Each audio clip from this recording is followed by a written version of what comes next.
नमस्कार दोस्तों, मैं हूं BR Chaudhary, assistant professor in history, और हम पढ़ रहे थे राजस्थान का इतिहास, कला और संस्कृति।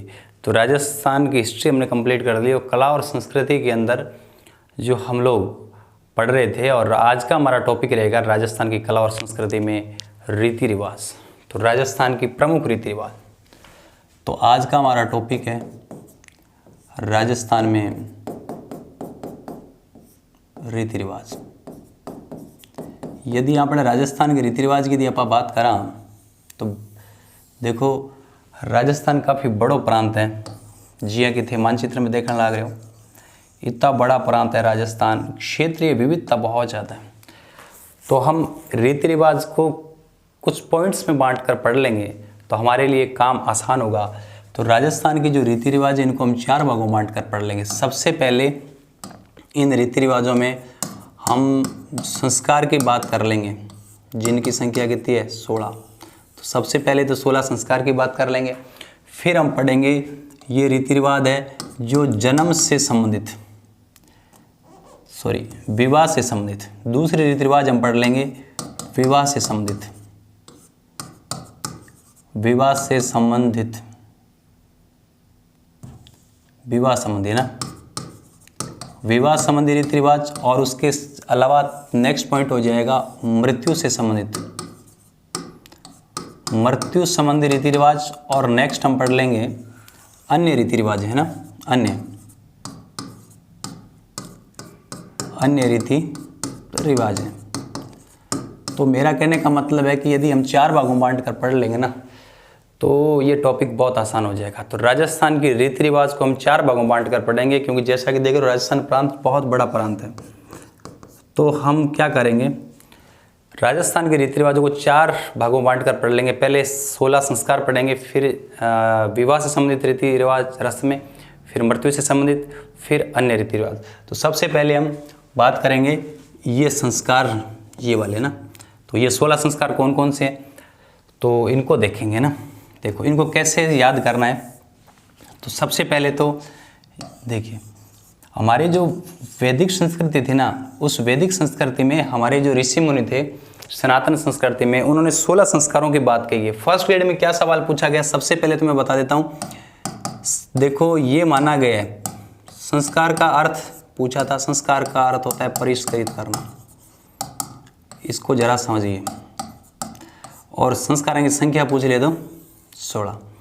देखो हमारे ऋषि मुनि जो थे, सनातनी परंपरा में ये माना गया कि मनुष्य के अंदर 16 संस्कार होते हैं टोटल।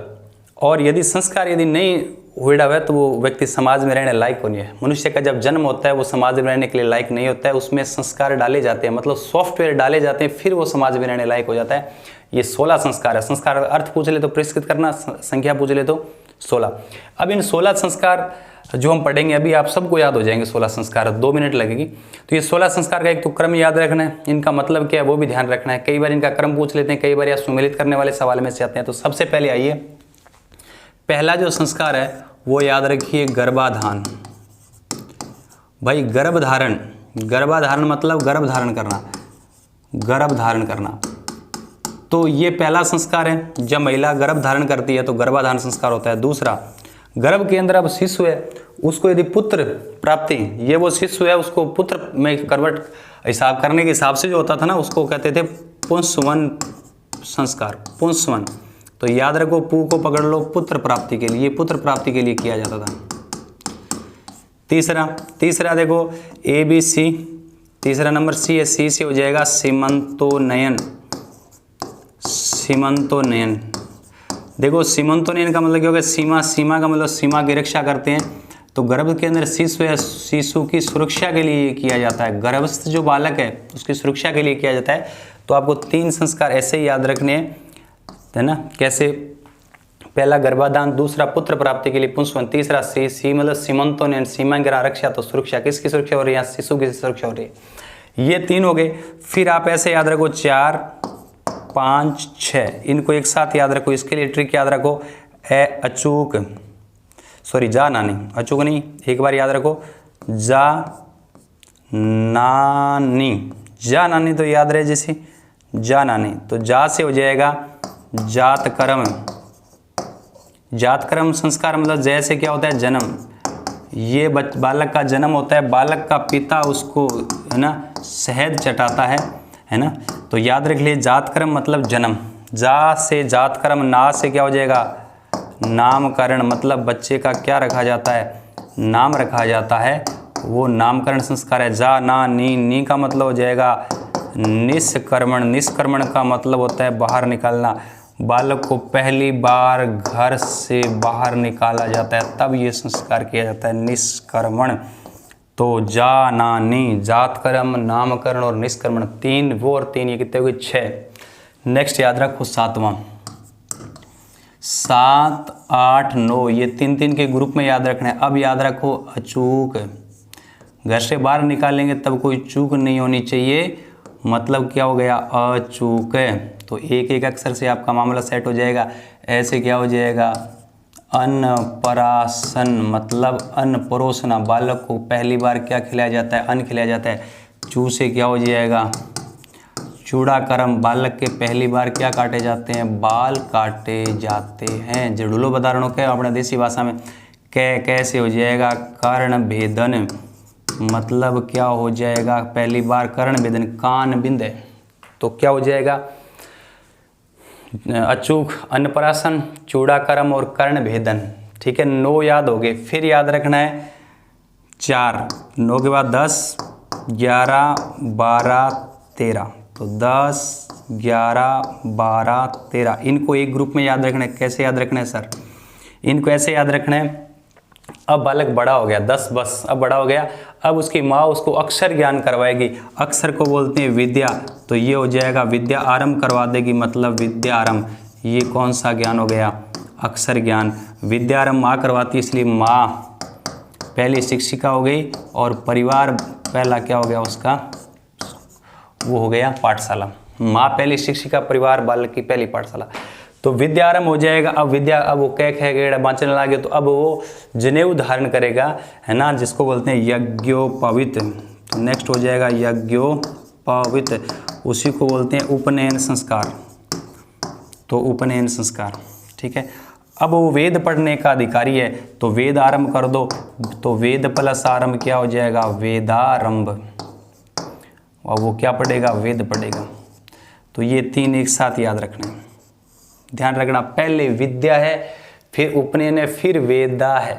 ठीक है विद्या और वेदा में फर्क याद रखना। पहले विद्यारंभ होगी, फिर उपनयन, यज्ञोपवीत उपनयन, उसके बाद फिर वेदारंभ। अब क्या करेगा बालक युवा हो जाएगा, पहली बार मूंछ दाढ़ी काटी जाती है, उसको क्या बोलेंगे केशांत बोलेंगे। क्या बोलेंगे केशांत। आश्रम में चला गया है 13, फिर 14 आश्रम में जाएगा, वो काफ़ी टाइम तक रहेगा 25 साल तक, शस्त्र और शास्त्र की विद्या ग्रहण कर लेगा। फिर उसको लगेगा गुरुकुल में आचार्य को लगेगा कि शिक्षा पूरी होगी समाप्त होगी, तो 14वां हो जाएगा समावर्तन संस्कार। तो केशांत समझ गए, केशांत और उसके बाद क्या हो जाएगा समावर्तन, ये 2 एक साथ याद रखना है ना। उसके बाद 14 के बाद फिर 15वां, और फिर याद रखना 16वां।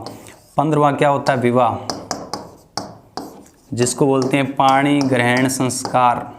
क्या बोलते हैं पाणी ग्रहण संस्कार बोलते हैं।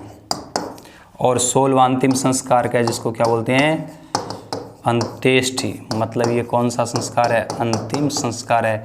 ये 16 संस्कार आप लोगों को याद रखना है। तो रीति रिवाज में पहला पॉइंट है 16 संस्कार जो आपको अक्षर से याद होने चाहिए। 2 मिनट में आपको याद हो गया। पहला क्या था आपने पढ़ा, पहला क्या था देखो ये 4 भागों में बांटेंगे राजस्थान के रीति रिवाज। पहला 16 संस्कार, फिर विवाह से संबंधित, फिर मृत्यु से संबंधित, फिर अन्य। 16 संस्कार में संस्कार का अर्थ परिष्कृत करना, संस्कार की संख्या कितनी है 16 है। क्या याद रखना पहला गर्भाधान, पुत्र प्राप्ति के लिए पुंसवन, और फिर सीमा की रक्षा, तो सीमंतो नयन सुरक्षा 3 पहले हो गए। फिर याद रखना जा नानी, जात कर्म, नामकरण, निष्कर्मण 6 हो गए। फिर अचूक, अन्नप्राशन, चूड़ाकर्म और कर्ण भेदन 9 हो गए। फिर 3 याद रखो 9 3 12 कर देंगे शिक्षा। पहले विद्या होगी, विद्या हो गई विद्यारंभ, फिर उपनयन, फिर वेदा। पहले विद्यारंभ, उपनयन और वेदा, तो 9 3 कितने हो गए 12। फिर 13 14 एक साथ याद रखो। युवा हो जाता है, वयस्क हो जाता है, मूंछ दाढ़ी वगैरह के बाल काटे जाते हैं, तो केशांत, केश को अंत कर दिया। और फिर शिक्षा समाप्त हो जाए तो समावर्तन। फिर घर आया, विवाह कर दिया, और विवाह के बाद तो अंतिम संस्कार हो जाता है अंत्येष्टि या अंतिम संस्कार। ये 16 संस्कार, ये आपको क्रम जरूर याद रखना है। क्लियर है। फिर हम बात करेंगे विवाह के बाद, फिर हम बात करेंगे नेक्स्ट कौन सा संस्कार हो जाएंगे, सॉरी ये 16 संस्कार के बाद विवाह से संबंधित रीति रिवाज हैं, फिर मृत्यु से संबंधित और फिर अन्य रीति रिवाज हैं। तो नेक्स्ट जो हम पढ़ेंगे विवाह से संबंधित रीति रिवाज हैं वो पढ़ेंगे नेक्स्ट क्लास में। Thank you.